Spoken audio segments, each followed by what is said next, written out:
Chapter 27. Come on. What in the world was that? Dewey changed course and ran back around the side of the house. The light from the torch was so bright it swallowed up the dark around him. Dewey felt blinded. He held the torch off to the side and ran as quickly as he dared, his feet sounding loud on the dirt gravel, now soft on the grass. He came to the porch and halted in his tracks. It was spooky. What in heaven's name happened here? Was this some kind of practical joke instigated by... He couldn't even imagine who. He held his torch behind him and looked out into the dark. A deer? If he didn't have immediate plans, he would have gone for his gun right then.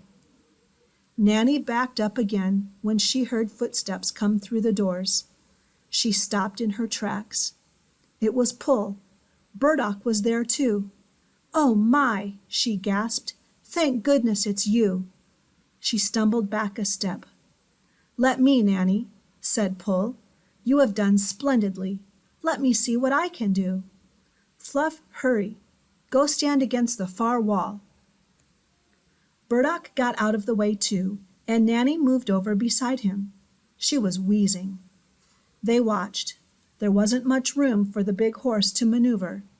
But quickly Pull turned, and facing away from Fluff's tail, he gave a snort, pitched his weight forward, and kicked his formidable hind legs powerfully backwards. With his 2,000 pounds of muscle and bone readying to land a concentrated blow, Pull was an imposing, breathtaking beast. Never before had Burdock seen him like this. If the cat didn't know Pull, he would run.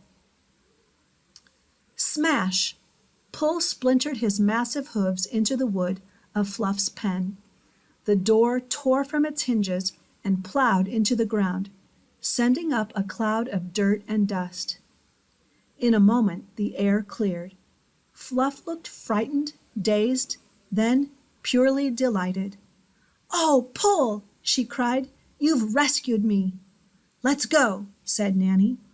They dashed out, but not before there was another big crunch as Pull's dinner plate-sized hoof stomped down on one of the old gasoline jugs waiting near the door. He stumbled, accidentally kicking another can, which rolled away into the grass.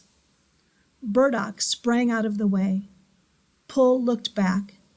The first rusty old can was crumpled like cardboard. Liquid seeped out.